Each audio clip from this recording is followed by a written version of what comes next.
এই মানুষ, তোমাকেই বলছি হেডফোনটা পরে নাও। বিশ্বাস করো, এই অভিজ্ঞতা মিস করতে চাইবে না তুমি। আমরা আছি তোমার ধারণার থেকেও অনেক আগে থেকে।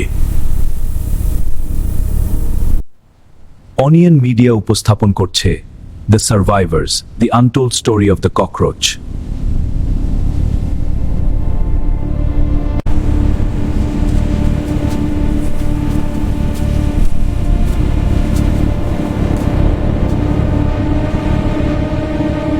এই পৃথিবীতে ছিল এক প্রাণী, ছোট, নীরব, তবুও প্রায় অভিশতা। এটা টিকে থাকার গল্প।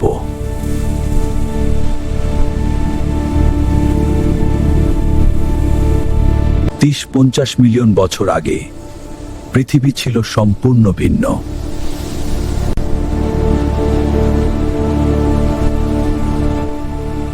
বড় বড় পোকামাকড়, ঘন জঙ্গল,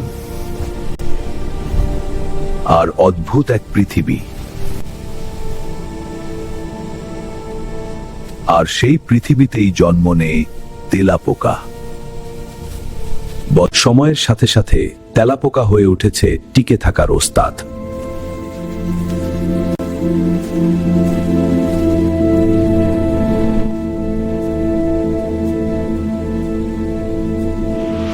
ওরা নিজেদের শরীর চেপে অতি ছোট ফাঁক দিয়ে ঢুকে পড়তে পারবে।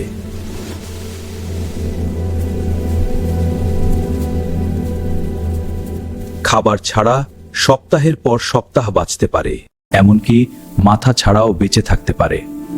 এর স্নায়ুতন্ত্র স্বয়ংক্রিয়ভাবে শরীরের কার্যাবলী নিয়ন্ত্রণ করে, হৃৎপিণ্ড স্পন্দিত হয় এবং এটি চলাফেরা করতে পারে। 26 মিলিয়ন বছর আগে একটি গ্রহাণু পৃথিবীতে আঘাত করে।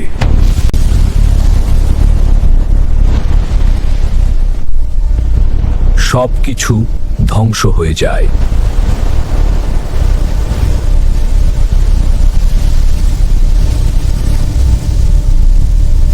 কিন্তু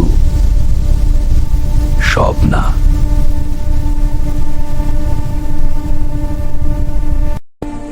যদি আবার পৃথিবী ধ্বংস হয়,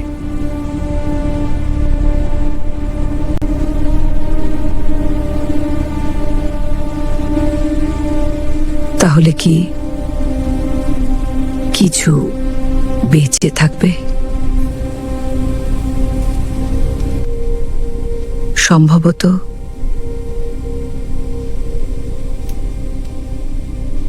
তেলাপোকা। ভিডিওটা যদি ভালো লেগে থাকে কমেন্ট করুন, শেয়ার করুন, আর নতুন হলে সাবস্ক্রাইব করুন অনিয়ন মিডিয়া।